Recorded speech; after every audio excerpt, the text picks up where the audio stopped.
Olá, olá, olá, boa noite. São 18 horas e 1 minuto deste sábado, dia 7 de outubro de 2023. Estamos dando início a mais um Forças do Brasil aqui pela TV 247, para nosso imenso prazer. Muito obrigado pela sua audiência. Hoje nós temos um Força do Brasil muito especial, porque temos a presença de Camila Lisboa, presidente do Sindicato dos Metroviários de São Paulo. Camila Lisboa, muito obrigado pela sua presença. É uma honra ter você no nosso programa. Boa noite para você. Boa noite, Mário. Eu que agradeço o convite e vamos papear, vamos falar sobre a nossa greve, a nossa luta. Com muito prazer. É uma satisfação imensa poder falar com você, uma liderança feminina de uma greve recente, importante, dessas que realmente faz a gente pensar, refletir e nos a fazer uma avaliação política, não é, da situação, uma greve motivada por razões que eu gostaria que você explicasse para nós quais são essas motivações que levaram essa greve, que não se limitou aos trabalhadores do metrô de São Paulo, mas também atingiu os trabalhadores da companhia de trens metropolitanos e também a própria Sabesp, todas companhias colocadas na mira de planos de privatização. Fale um pouco das motivações e dessa mobilização, Camila, para nós. Então, foi justamente isso, foi uma greve unificada, né? Isso, assim, foi muito importante, acho que isso ajudou a dar muita força para o movimento, e o que proporcionou a unificação dessas categorias, desses sindicatos, foi exatamente o fato do governador Tarcísio estar avançando nos planos de privatização dessas 3 empresas públicas, o metrô de São Paulo, a CPTM, que é a Companhia Paulista de Trens Metropolitanos, e a Sabesp. No final do ano passado, a gente teve a eleição, né, para governador. Houve um debate, particularmente em relação à Sabesp. No segundo turno, houve 2 candidatos, um era o Tarcísio de Freitas, que venceu a eleição, o outro era o Fernando Haddad. O Haddad enfrentou esse debate da privatização, porque o governador Tarcísio chegou a falar, né? O Haddad combateu essa proposta e o Tarcísio recuou dessa proposta na discussão eleitoral no ano passado. Em relação aos trilhos, né, ao transporte sobre trilhos, isso sequer estava no seu plano de governo, e quando perguntado sobre isso, ele realmente falou que privatização seria uma alternativa, porque ele é um cara privatista, ele defende o projeto liberal, neoliberal, né, ele foi ministro da infraestrutura do governo Bolsonaro, e ele fez uma série de concessões, né, inclusive do metrô de Belo Horizonte, né? Mas isso não estava no programa dele escrito. E na ocasião, quando perguntado, ele chegou a dizer que se os trens privatizados continuassem dando muitos problemas, ele poderia rever o contrato de concessão. Mas, quando ele é eleito e começa a governar ao longo desse ano, o governador dá uma série de passos muito concretos no sentido da privatização da Sabesp. Ele já está divulgando um manual de desestatização, está fazendo propagandas na televisão, está conversando com os prefeitos dos municípios, porque a Sabesp é uma empresa estadual que está em diversos municípios, e ele já está se mexendo politicamente para que os municípios abram mão de sua autonomia no que diz respeito ao abastecimento de água e saneamento básico. Isso, inclusive, ele já fez aqui em São Paulo, junto com o prefeito Ricardo Nunes, né? Ele já está encaminhando um projeto de lei na Assembleia Legislativa que visa a desestatização da Sabesp, e ele já entregou um orçamento de 2024 prevendo, já colocando no orçamento, a provável arrecadação da venda da Sabesp. Em relação aos trilhos, ele já colocou à venda a linha 7 Rubi da CPTM, que é a linha mais antiga do Brasil, é a linha férrea mais antiga do Brasil, que liga o município de São Paulo até a região de Jundiaí, passando por uma série de outros pequenos municípios onde moram pessoas que moram nesses lugares, mas trabalham em São Paulo, né? E em relação ao metrô, o processo de privatização está se dando através da terceirização de uma série de serviços e também o governador prevê, como ele tem dito em várias declarações, a venda das linhas de metrô. Este tema é um tema assim que os sindicatos, os trabalhadores, a esquerda sempre debateram criticamente, né? Porque direito social não pode ser vendido, não pode ser que tenha empresários enriquecendo com uma coisa que é fundamental para a cidade funcionar, como é o caso do transporte público, como é o caso do saneamento básico. Porém, aqui em São Paulo, este tema tem ganhado relevância, porque a experiência das pessoas com a privatização de algumas linhas de trem está sendo trágica. Isso, inclusive, foi objeto de reportagem no Fantástico, né? Todos os dias nos programas locais são relatados problemas nessas linhas. Então, a greve que a gente fez e a repercussão que ela teve esteve relacionada, primeiro, a justiça da nossa pauta, porque as pessoas olham para o lado, as pessoas se informam. No Rio de Janeiro, os serviços de trem, de metrô e de água são privados e são péssimos e são caros, né? Então, a justeza da nossa pauta fez com que a greve ganhasse muita repercussão. E segundo, a experiência concreta do que está acontecendo aqui em São Paulo. Assim. A verdade é que São Paulo para todo dia por causa da privatização. No dia 3 de outubro, parou por causa de uma greve para contestar a privatização.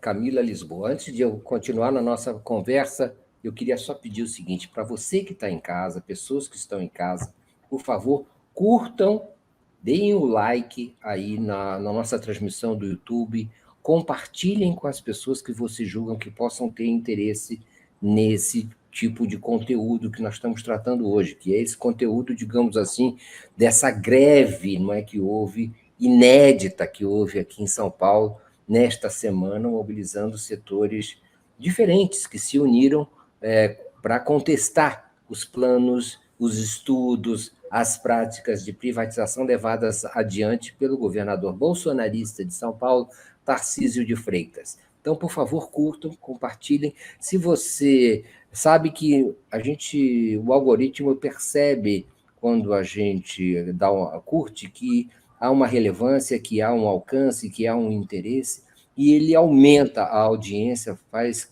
multiplicar a exposição do nosso programa. E esse é um tema muito importante que merece a maior audiência possível.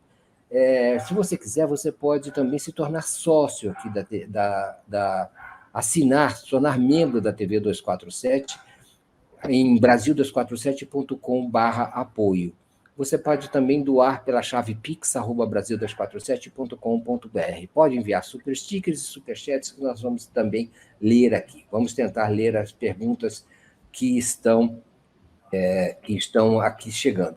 Camila Lisboa, eu preciso lembrar que você estava presa no trânsito, você estava detida pela chuva torrencial que acabou atingindo São Paulo no final dessa tarde, e fez o maior esforço para estar aqui a tempo. Para vocês terem ideia, enfrentando todos os elementos, ela chegou 1 minuto antes do nosso horário e estava aqui a postos, aí, prontinha para atender o compromisso que ela teve com a gente. Então, muito obrigado também a Camila Lisboa. Alguém disse que meu som está baixo, eu não sei se está baixo mesmo. Se tiverem, por favor, me deem notícias, mas vamos ver. Vamos ver se a coisa continua desse jeito. Camila, e qual é a avaliação que você faz desse movimento? Qual é politicamente, como é que você acha que ficaram os sindicatos envolvidos, as lideranças, os setores, as próprias categorias? O que você já deu para sentir em relação ao envolvimento e à participação das categorias nessa greve?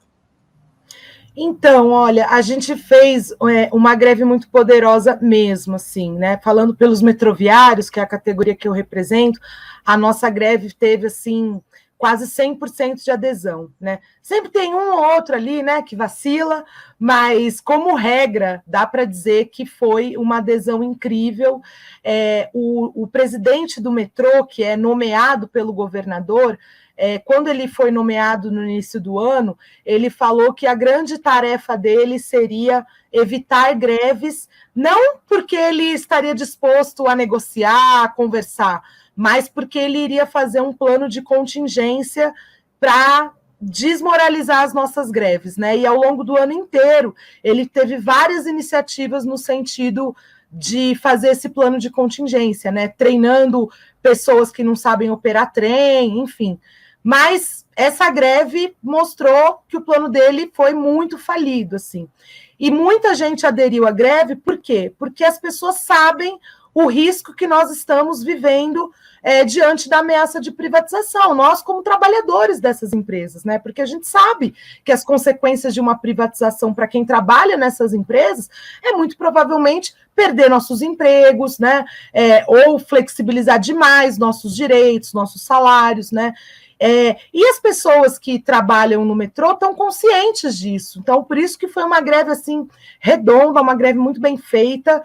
Do ponto de vista da CPTM também, foi uma greve muito bem feita, todo mundo aderiu. Na CPTM também existe essa consciência, né, das ameaças que estão colocadas sobre o emprego dos maquinistas, dos trabalhadores da rede aérea, dos trabalhadores da manutenção, dos trabalhadores de estação, e na Sabesp também, né? Então, a avaliação que a gente fez, os dirigentes dos 4 sindicatos, a gente ainda não conseguiu sentar e conversar, porque aconteceu já muita coisa, mas a gente se falou bastante pelo telefone, pelo WhatsApp, e a gente, inclusive, fez um comunicado conjunto, né, de avaliação dessa greve, e a avaliação que a gente tem aqui, do ponto de vista das nossas categorias, houve uma adesão muito forte, né? Do ponto de vista do debate público sobre as privatizações, a gente acha que a nossa greve cumpriu o seu papel, porque o governador Tarcísio ele tinha o objetivo de aprovar a privatização dessas empresas sem que houvesse um debate com a sociedade sobre isso, né? E a gente acha que a nossa greve ajudou a colocar esse debate, né? O governador Tarcísio não vai mais poder fazer esses leilões, privatizar as linhas de trem, terceirizar funções no metrô, ou mesmo vender a Sabesp, ele não vai poder fazer isso na surdina. A sociedade está olhando mais, né? Mas, obviamente, a greve ela não foi assim, não acabou com os planos de privatização, né? Então, muita luta ainda está pela frente.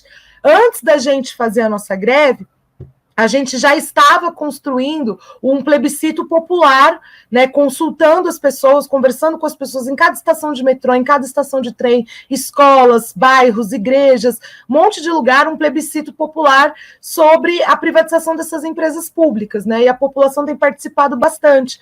Esse plebiscito continua, então queria aproveitar a oportunidade, a audiência aqui do programa, para chamar as pessoas para votarem no plebiscito, né, que ele vai continuar até o dia 5 de novembro.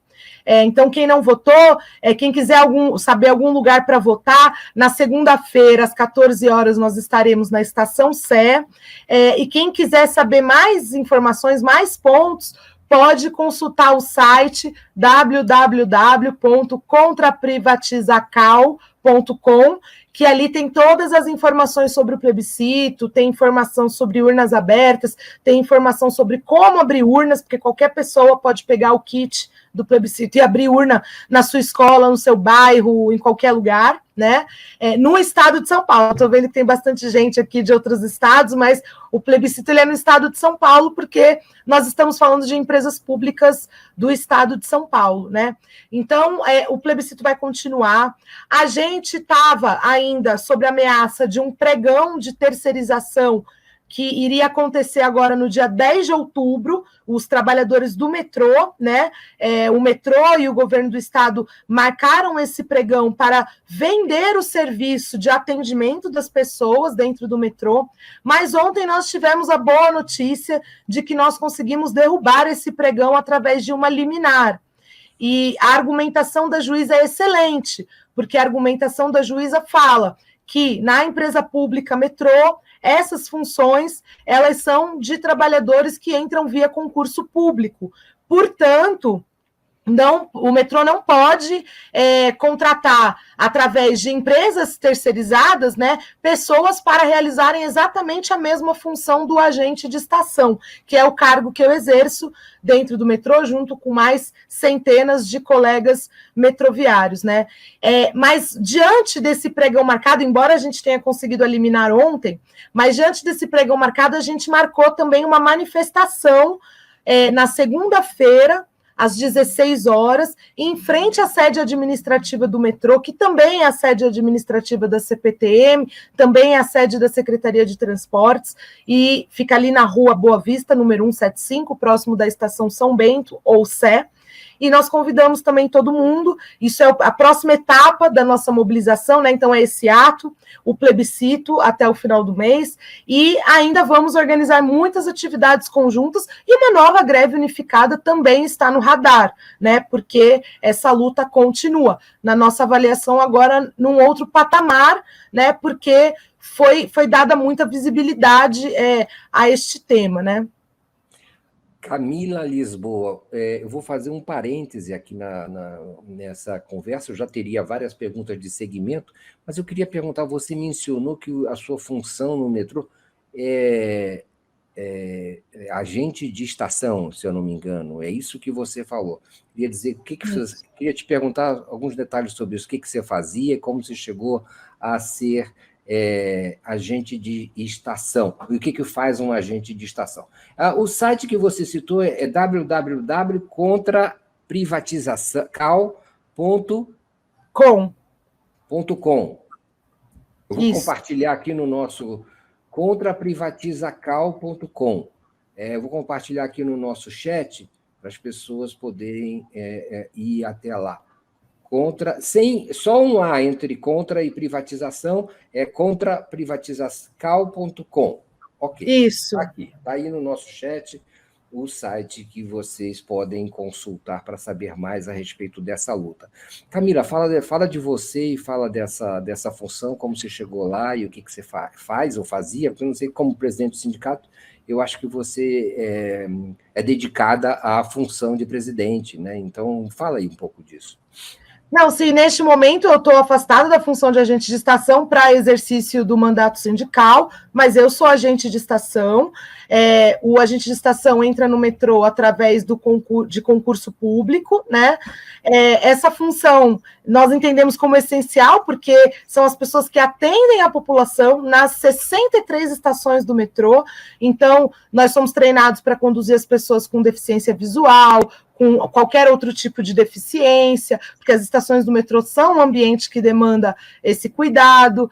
Nós orientamos, informamos as pessoas nas estações, nós operamos a sala de supervisão operacional das estações também, né? Porque as estações são lugares com grande concentração de pessoas, nós temos treinamento de combate ao incêndio, nós também atuamos em situações de primeiros socorros, ou seja primeiros socorros por causa de mal súbito ou por causa de acidentes, né?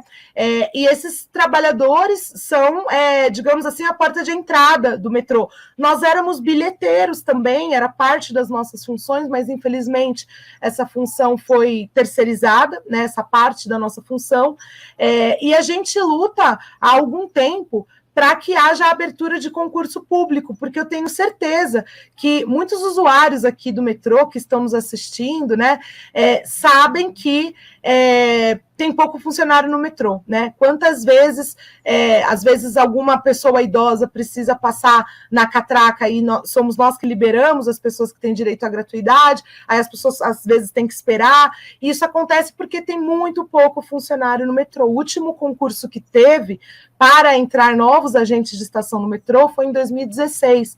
E esse cargo, ele é um cargo de entrada, porque depois as pessoas podem se tornar operador de trem, né? Existe um plano de carreira por enquanto, né? Porque o que a gente está vivendo na empresa pública é exatamente uma destruição dos cargos, uma destruição do plano de carreira. De 2016 para cá, 2016 foi quando teve o último concurso, de 2016 para cá já tiveram 3 rodadas dos planos de demissão voluntária ou incentivada. Então, o que acontece? Vai se reduzindo muito a quantidade de funcionários. Veja só, em 2021 nós éramos 8.200 funcionários, hoje nós somos 6.800, né? Então, isso tem um impacto grave na vida das pessoas, né? Que utilizam o metrô. E a gente costuma dizer que todo esse processo de degradação do trabalho dentro do metrô, ele está relacionado ao processo de privatização, né? Porque ele não é uma coisa que saiu da cabeça do governador Tarcísio. Existe um processo de privatização, tanto no metrô quanto na CPTM e também na Sabesp, né? É que agora o governador Tarcísio está falando de forma mais categórica. Não faz concurso, não investe no metrô, passou 300 milhões de reais para a empresa privada de transporte sobre trilho, a Via Mobilidade, e não passou nenhum real para o metrô público, nem para a CPTM público, e está falando que quer privatizar essas empresas, né? Então, essa situação que a gente está vivendo, eu trabalho nisso, e agora o metrô queria terceirizar essa função, né? Fez um pregão, organizou em 30 dias um edital, liberou um edital que dentro de 30 dias ele ia acabar com uma função que, desde o surgimento do metrô, a função existe, que é a pessoa que atende, né, as pessoas nas estações, né?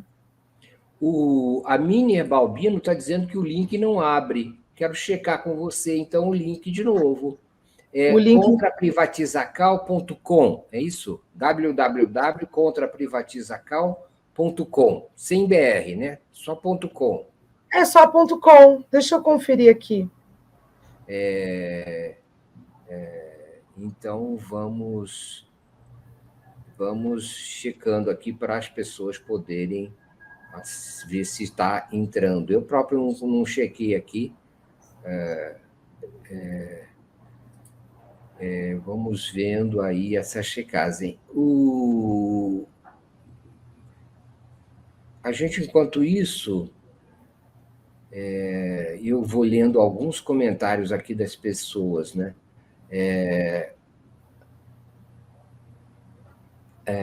Parabéns, diz a Edina Fernandes, parabéns a Camila e a todos os trabalhadores dessas empresas que prestam serviços essenciais ao povo de São Paulo. O Joel Santos diz, eu apoio a greve geral, sou totalmente contra a privatização, totalmente contra a reforma administrativa. Elisângela Azevedo diz, o metrô é nosso. Então, agora, o Alair Padovani diz que já votou. Não sei se votou nesse link ou se votou antes. Não, mas não é no link que vota. No link tem as informações sobre o plebiscito. Sobre o plebiscito, está nesse link aí. Se não, o link é esse. Se não está entrando, deve ser algum problema de conexão, mas o link é esse, tá bom? Eu entrei aqui, contraprivatizacal.com. Acabei de entrar aqui. Então tá aí, ó. Contraprivatizacal.com. A Camila conseguiu entrar. Gente, insiste aí e vamos pegar mais informações lá nesse... Não tem BR, tá, Minier? Não tem BR. Não tem BR. Então, essa é a informação que nós temos. Camila, a respeito desse caso, eu ainda queria dizer o seguinte, como é que queria te perguntar, como é que o movimento evoluiu para uma greve conjunta? Como é que foi esse acúmulo feito? Como é que foram essas negociações? De que maneira se descobriram essas convergências? Assim, olha, do ponto de vista dos trabalhadores do transporte sobre trilhos, né, o pessoal do metrô e da CPTM, a gente sempre teve muita consciência da potência que é a nossa mobilização conjunta, né? Nós atendemos 10 milhões de pessoas, né, na capital e Grande São Paulo, né? Então, a gente sempre teve muita consciência dessa potência. Mas é um processo difícil de construir. Geralmente as greves são em torno de campanhas salariais, as nossas campanhas salariais são em datas distintas. No caso da CPTM, existe mais de um sindicato que representa todos os trabalhadores da companhia, né? Então, assim, é uma coisa que sempre se falou, olha, não seria sensacional a gente se juntar e lutar, né? Mas sempre foi muito difícil. O problema é que este ano as coisas se aceleraram, assim, tanto o projeto do governador, ele não para de falar que quer privatizar a CPTM, que quer privatizar o metrô, né? Quanto em relação à experiência das pessoas com as linhas 8 e 9, né? E aí isso começou a virar assunto, virar pauta da sociedade, né? Então isso foi esquentando, né? Essa discussão entre os trabalhadores, tanto do metrô quanto da CPTM. Aí lá no início do ano, nós fizemos uma primeira audiência pública. Primeiro teve a da Sabesp, né? Que foi logo no comecinho mesmo do ano, porque a Sabesp estava ali no alvo. Depois nós chamamos o nosso sindicato chamou uma e a gente convidou os sindicatos da CPTM. Essa foi no dia 11 de abril. Antes disso, nós fizemos uma greve no metrô também, que deu bastante repercussão. Foi uma greve que o tema não era privatização, mas nós também escancaramos o que é o projeto do Tarcísio, né? Ele mentiu para a população na ocasião, a gente falou que ia fazer, a gente se dispôs a fazer catraca livre no lugar da greve, aí ele topou, aí a gente foi trabalhar e quando a gente estava ia começar a operação com a catraca livre, ele foi na justiça para pedir para não ter catraca livre. Aí nós voltamos para a greve. Isso fez o Tarcísio sair como um mentiroso, né? Então, isso foi dando luz para o assunto, para o tema do transporte sobre trilhos. Aí nós fizemos uma audiência pública no dia 11 de abril, que fomos nós que chamamos dos metroviários. Depois, no dia 24 de abril, teve outra audiência pública convocada pelos sindicatos da CPTM. E aí, desde então, nós estamos conversando e trabalhando em conjunto. Nós fizemos uma plenária dos movimentos sociais no dia 17 de julho. Né? Realmente é interessante a sua pergunta, porque foi um processo realmente construído e trabalhado, né? Não foi uma coisa que a gente acordou e do nada vamos fazer. Né? Acho que isso é importante dizer, porque se falou todo tipo de bobagem sobre a nossa greve, assim, do ponto de vista da grande imprensa e também dos representantes do governo, mas foi um processo trabalhado, debatido. Fizemos uma plenária de movimentos sociais em julho, fizemos uma nova plenária de movimentos sociais em agosto, começamos a organizar o plebiscito popular, aí a gente fez um grande ato de lançamento do plebiscito popular no dia 5 de setembro, que juntou todo o movimento social de São Paulo, toda a esquerda, os sindicatos, deputados, todo o movimento social estava representado naquela plenária que aconteceu no dia 5 de setembro, na quadra dos bancários, e a gente já vinha conversando sobre fazer a data da greve unificada. Estávamos trabalhando com o mês de outubro, né? E marcamos no dia 3, porque o governo e o metrô marcaram esse pregão no dia 10 de outubro, né? Então, nós marcamos a greve unificada no dia 3. Me permita dizer só mais uma coisa que eu acho que é muito importante. Hoje, em São Paulo, existem 13 linhas de metrô e trem que são públicas e 4 linhas que são privatizadas, tá?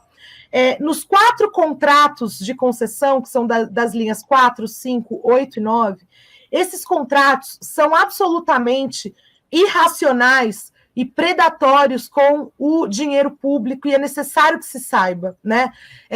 Eu acho, inclusive, que a gente tem que escancarar isso, porque mesmo os defensores da privatização têm que olhar para esse contrato e ver se existe alguma racionalidade. Até porque tem muito defensor da privatização que fica elogiando os países desenvolvidos, elogiando os Estados Unidos, Inglaterra, Alemanha, e nesses lugares o metrô e o trem são serviços públicos, né? Mas o que está previsto nesses contratos? Olha que absurdo, Mário. O contrato garante que por 30 anos a empresa que venceu o leilão vai ter lucro. Ou seja, se nenhum passageiro andar na linha 4, nem na linha 5, nem na linha 8, nem na linha 9, o Estado é obrigado a garantir o lucro dessas empresas, porque está essa previsão do lucro, previsão contratual de 30 anos. É com base nisso que o que o governo do Estado fez recentemente?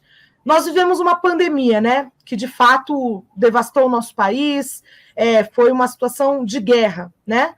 E, naturalmente, os transportes públicos perderam arrecadação, perderam público, perderam usuários e perderam arrecadação.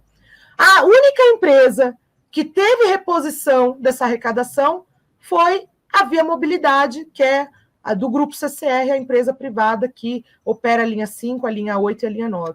Né? 300 milhões do governo do Estado foi dado para essas empresas. Ao mesmo tempo, nesses contratos de concessão, desde que surgiu a linha 4 amarela, e eu quero poder falar da linha 4 amarela, desde que surgiu a linha 4 amarela, o IFC, que é International Finance, não sei o que eu esqueci o C lá, mas é uma instituição do Banco Mundial, ela orientou a constituição desse contrato de concessão via parceria público-privada, orientou a criação de uma Câmara de Compensação das Tarifas. Essa Câmara de Compensação, ela concentra todo o dinheiro arrecadado e ela prioriza o repasse de verbas para as linhas privadas. Então, em primeiro vai para a linha 4 amarela, que é privada, depois para a linha 5, depois para a linha 8, para a linha 9, todas privadas, depois vai para o metrô e depois vai para a CPTM. A Lei das Parcerias Público-Privadas, que foi aprovada em 2004 e que teve versão estadual aprovada na década de 90, ela se justificava pelo seguinte: deixa o Estado entrar para que não fique tão oneroso no bolso do usuário. O Estado entra, a empresa privada entra, o Estado entra, e aí não precisa aumentar a tarifa. Essa é a justificativa da parceria público-privada. O problema é que a parceria público-privada no transporte sobre trilhos tem significado que, assim, o Estado paga tudo. O Estado paga tudo. O Estado construiu as estações da linha 4, o Estado construiu as estações da linha 5, o Estado construiu a linha 8 e 9, né, porque era do Estado até outro dia. O Estado construiu tudo, o Estado compra trem, o Estado cobre prejuízo, se tiver, o Estado faz tudo. E a empresa privada só garante o seu lucro. Então, nós esperamos também que a nossa mobilização e que a nossa greve coloque em evidência e faça a sociedade refletir de que a experiência da parceria público-privada no transporte sobre trilhos de São Paulo, que foi o primeiro lugar do Brasil onde teve PPP, foi na linha 4, que esta experiência ela seja revista pela sociedade, ela seja revista pelos governos, porque está significando deixar o grupo CCR super bilionário. Acabou de sair a nova lista de bilionários da Ford, e há 2 novos integrantes do grupo CCR nessa lista, e são 5 no total. Dos bilionários do Brasil, 5 pertencem ao grupo CCR, que foi o grupo que mais se beneficiou com essas concessões via contrato de parceria público-privada, um contrato que o Estado é máximo para eles, mas é mínimo para os trabalhadores. Neste momento, Mário, tem pessoas andando nos trilhos na linha 8. Acabei de receber aqui, neste momento, tem pessoas andando pelos trilhos na linha 8 Diamante, que é uma das linhas privatizadas. Por quê? Porque as coisas não funcionam direito lá, a empresa não quer gastar dinheiro com manutenção, com treinamento do pessoal, e todo dia o povo sofre nos trilhos, sofre com trem atrasado, com velocidade reduzida. A parceria público-privada em São Paulo está significando grupo CCR bilionário e a população mais pobre andando nos trilhos. Nós estamos conversando com Camila Lisboa, presidente do Sindicato dos Metroviários de São Paulo, e uma das lideranças da greve que recentemente balançou, digamos assim, o convencionalismo, o conservadorismo em relação à questão da privatização dos serviços públicos no estado de São Paulo e no Brasil inteiro. É isso que precisa ser dito, porque essa greve deu uma chacoalhada nessa espécie de unanimidade que se quer criar em torno de um evangelho neoliberal que se quer impor como sendo um consenso, e ele não é consenso, ao contrário, ele precisa ser questionado, e essa greve veio questionar. E a Camila Lisboa fala também de um movimento grevista e também das condições de trabalho dos trabalhadores do metrô a partir de dentro. Não é? Ela não fala a respeito, ela fala esse ponto de vista que os trabalhadores têm sendo trabalhadores, estando operando o dia a dia desses serviços e comparando entre serviços que, digamos assim, são públicos, são estatais, e serviços que são privatizados ou terceirizados. Não é? A qualidade desses serviços tende a cair muito. E, então, esse movimento veio questionar isso. Camila, você já falou do governador Tarcísio, mencionou a reação dele, mas também é necessário... você está sendo parabenizada aqui no chat por várias pessoas, como José Macedo, a Carla Renata dá o seu apoio, o Spock fala que as linhas privatizadas triplicaram o número de falhas nas linhas 8 e 9, a Nacélia Silva dá todo o apoio a você e à greve, né?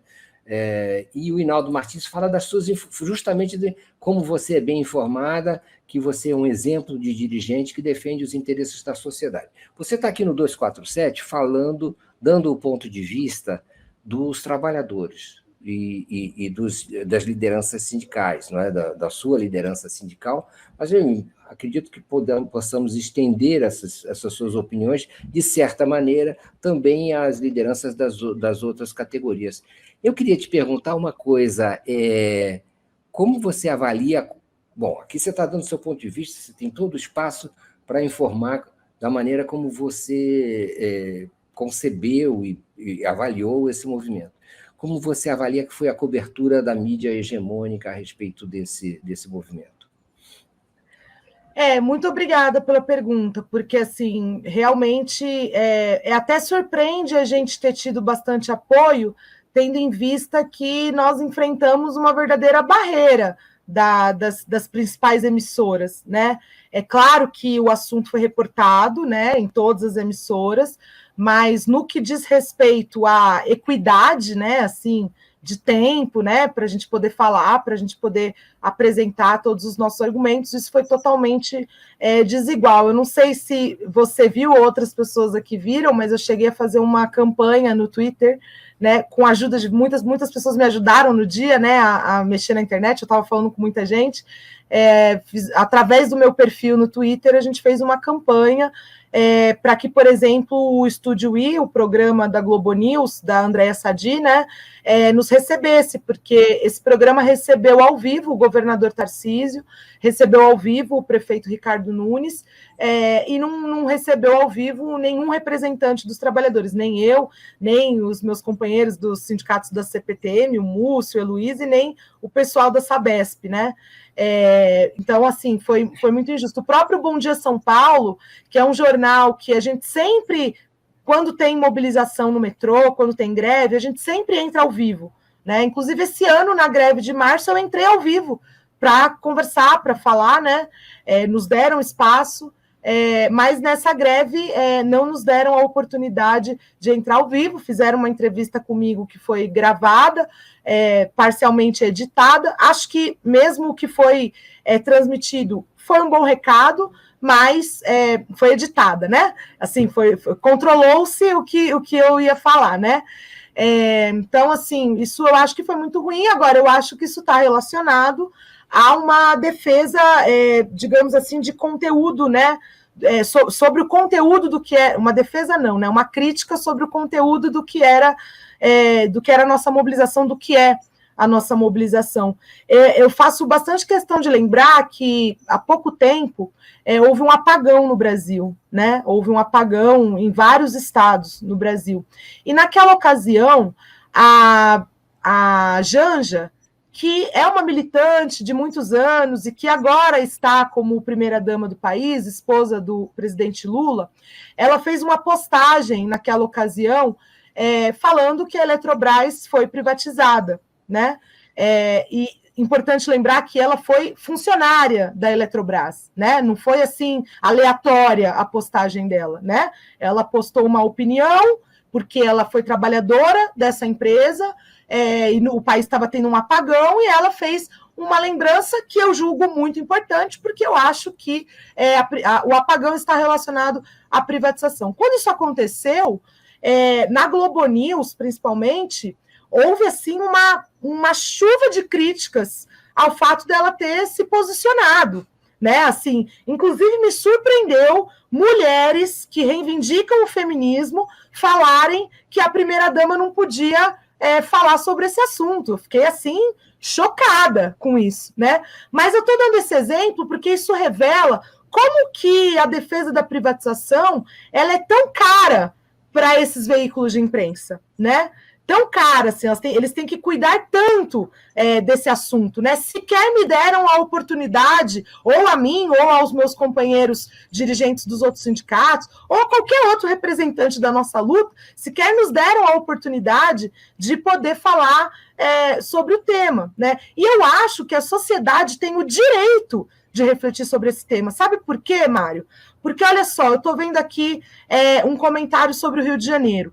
No Rio de Janeiro, tem o primeiro trem urbano privatizado do Brasil, que é o trem da Supervia, que foi privatizado em 1998. Depois de pouco mais de 20 anos, 25 anos depois, a gente pode olhar para os fatos e fazer uma análise da realidade, se isso foi bom ou foi ruim para a sociedade. E eu gostaria que as pessoas, que os cariocas, falassem se a privatização da Supervia melhorou ou não. Nós estamos falando do pior serviço do Brasil, do serviço mais caro, de um serviço que hoje, inclusive, parte dele é controlado por milícia, um serviço que já passou pelo terceiro operador privado, que a última empresa privada foi a Mitsui, que pediu recuperação judicial no ano passado e nesse ano abandonou. Houve uma CPI da Assembleia Legislativa do Rio de Janeiro, a CPI dos trens, que concluiu que o trem precisa ser reestatizado, que o serviço de trem precisa ser reestatizado. As pessoas não, assim, quem depende da Supervia tá muito ferrado.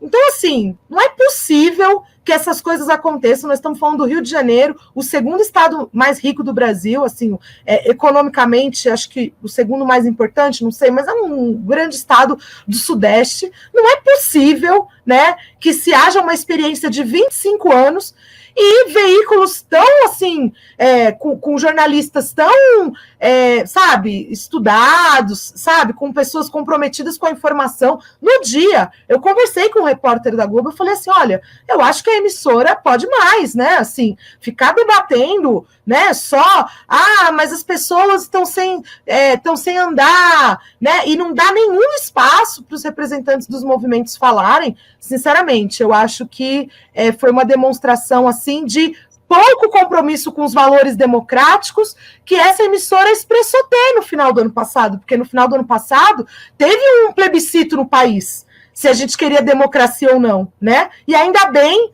por pouco, é verdade, mas ainda bem que a opção democrática venceu. Então, assim, eu acho lamentável. Agora, eu acho também, viu, Mário, a gente precisa de muito apoio, sabe? A gente queria mais apoio do governo federal.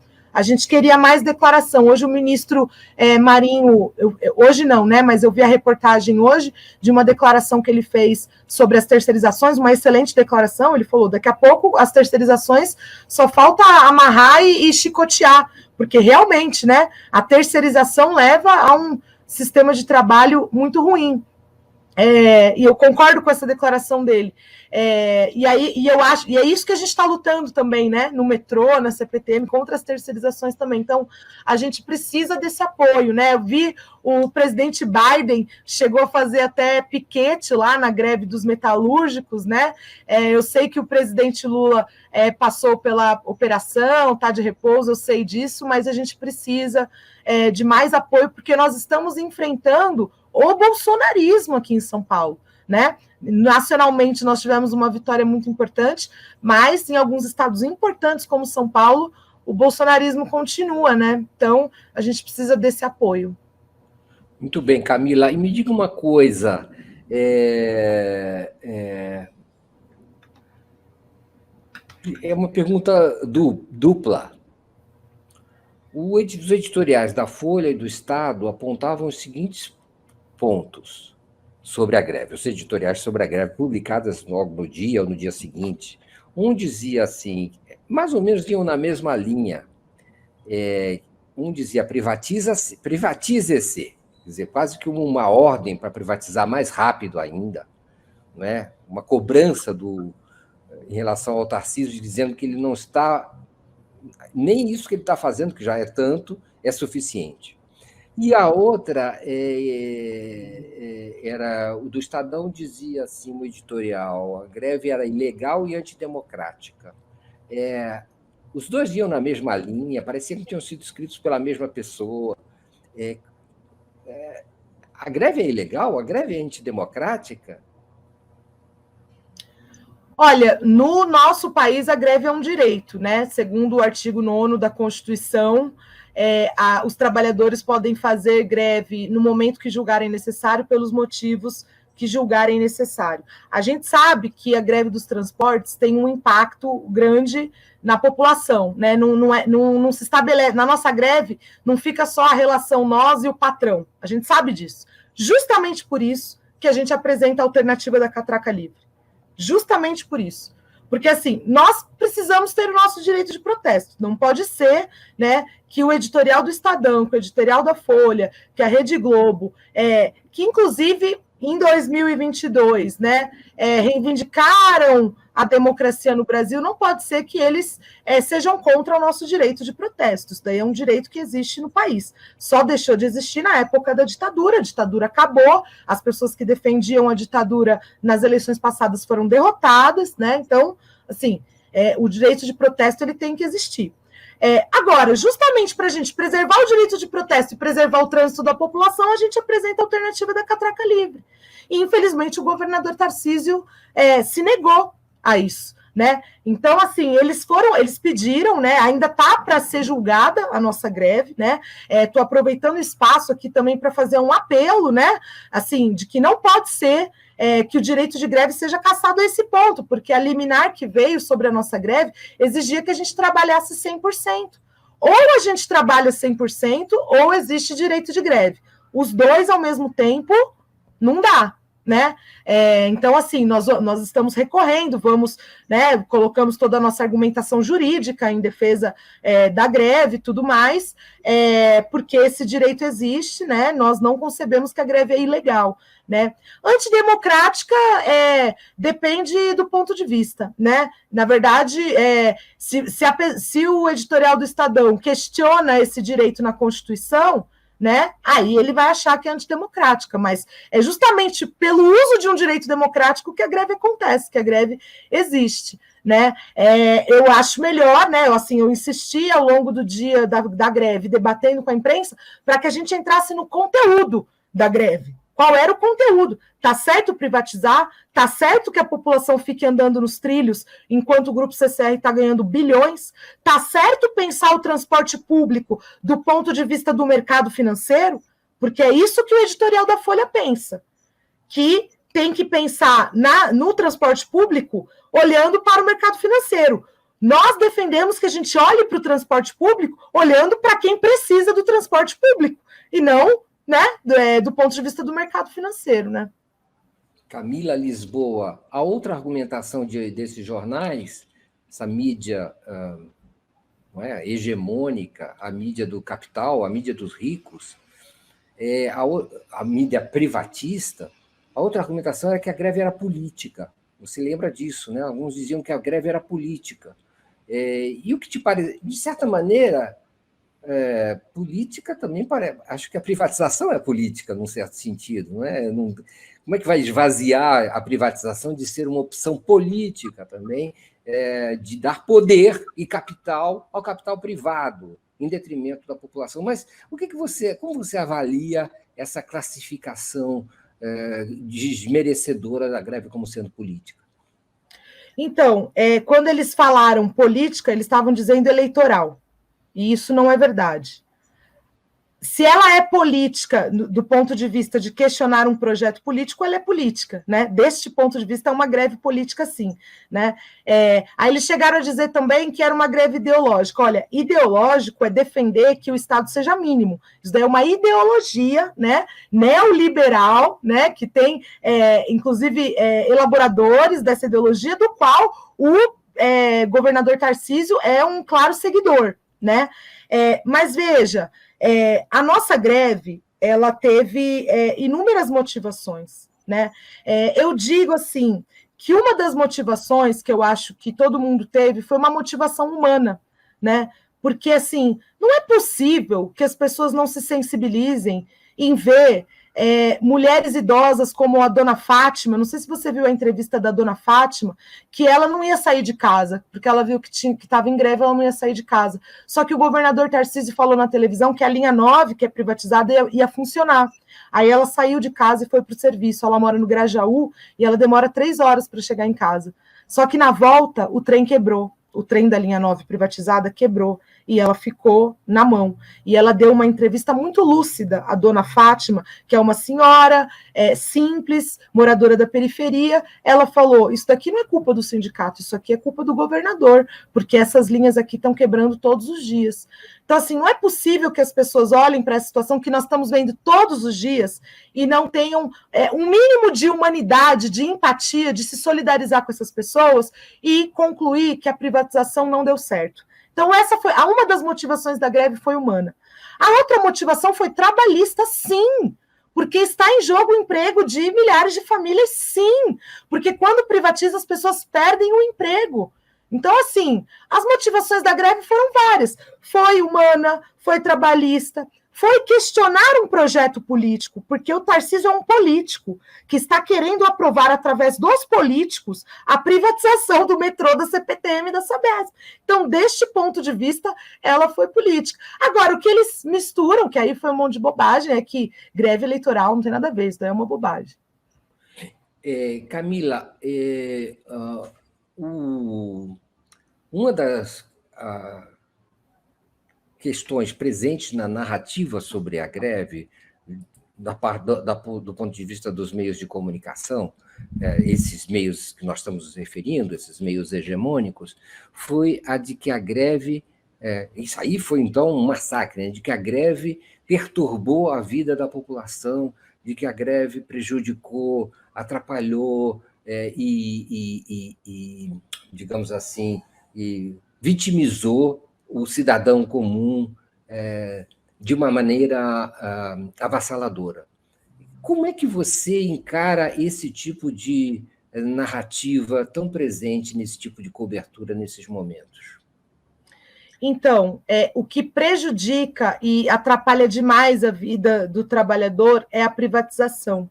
Na quarta-feira, que era um dia sem greve, porque a nossa greve foi de 24 horas, na quarta-feira, o trem da linha 9 amanheceu parado. Hoje, agora, neste momento, com essa chuva em São Paulo, o trem da linha 8 está parado, as pessoas estão andando no trilho.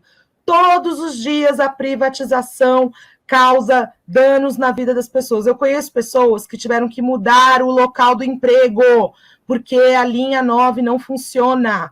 Várias pessoas, vários usuários que tiveram que mudar as suas vidas por causa do caos da privatização.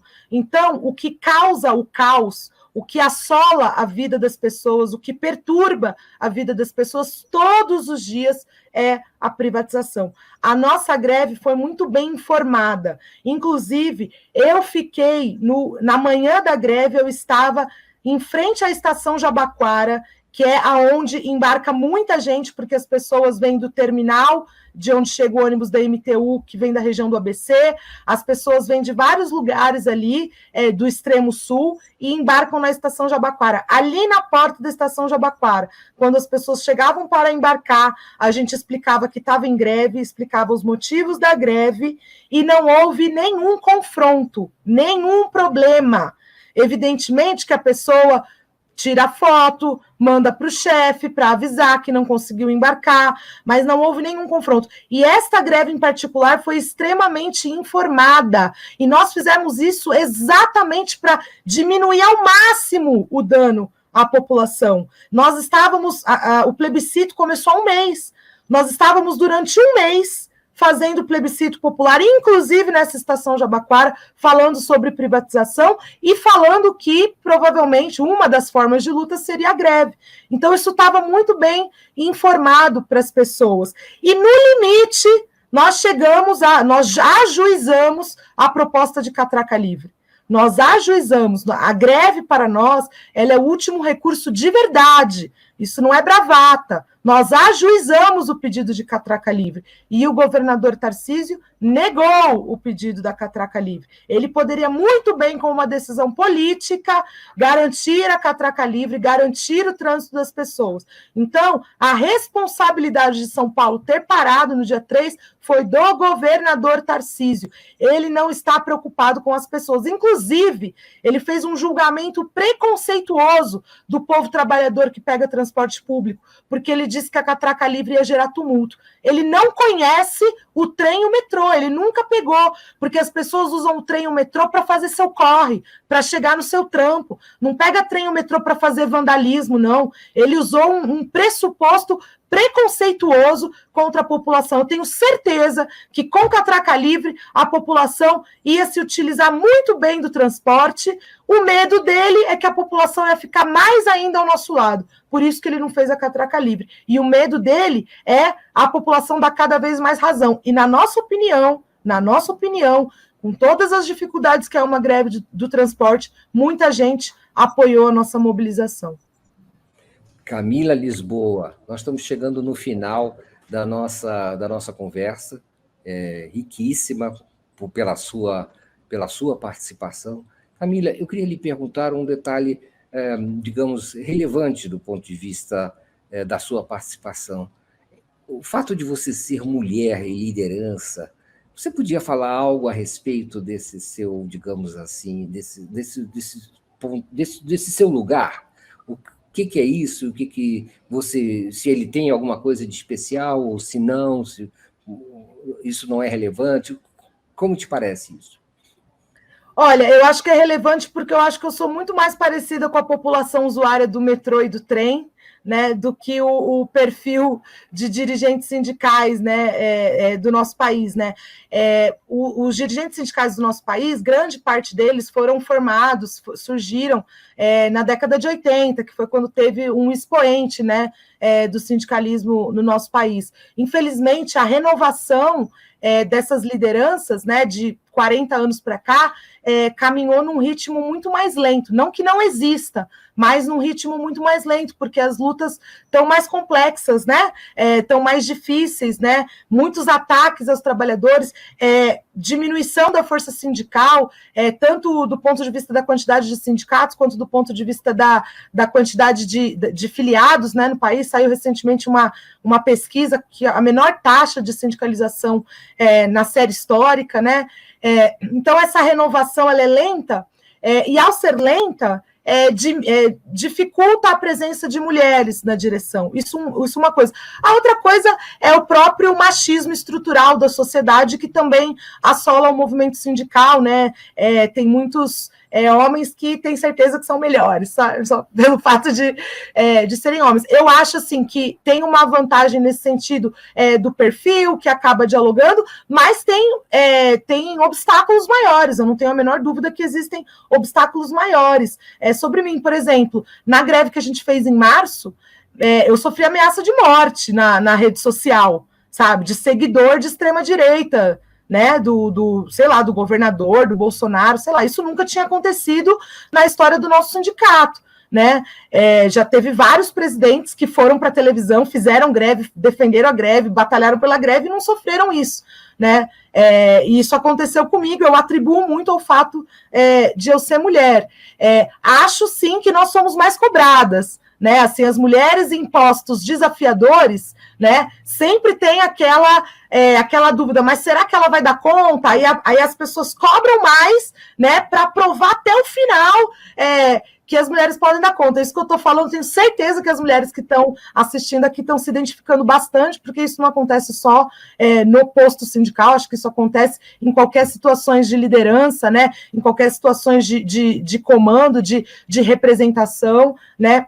Acho sim que nós somos mais julgadas. Ontem mesmo eu tive uma polêmica com alguns diretores do meu sindicato, porque um deles falou que eu era ofensiva. Olha só, Mário, os homens gritam no microfone na assembleia toda hora, e tudo bem, porque as pessoas se emocionam, todo mundo aqui é feito de carne e osso, não tem problema, mas assim, não sou eu que sou ofensiva, né? Quando uma mulher é enfática, quando uma mulher tem firmeza nas suas opiniões, ela é muito associada à agressividade, à ofensiva, e não é isso, né? Eu tenho convicção do que eu falo, muitas mulheres, ainda bem, têm convicção no que falam, e vamos continuar sendo convicta, porque também o movimento das mulheres estarem à frente das coisas, ele já começou e ele não vai parar, né? E quem não gostar, volta para o século XVIII. Muito bem, Camila, chegamos ao final. Muito obrigado pela sua participação. Foi um prazer, foi um privilégio conversar com você e ter Foi meu também, obrigada.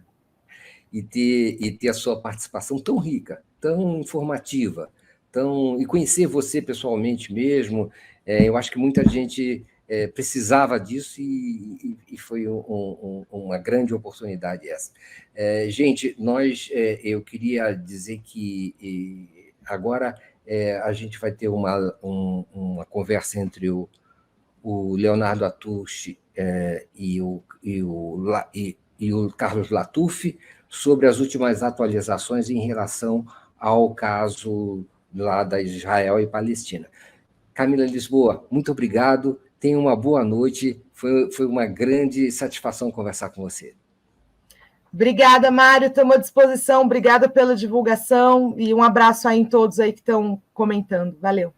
Parabéns pelo seu trabalho e muito boa sorte, continue firme. Gente, até a semana que vem com mais um Forças do Brasil aqui na TV 247, nesse mesmo horário. Fiquem agora, então, como anunciado, com a live do Atushi e Lattufi. Tchau, tchau, muito obrigado. Tchau, Camila, boa noite.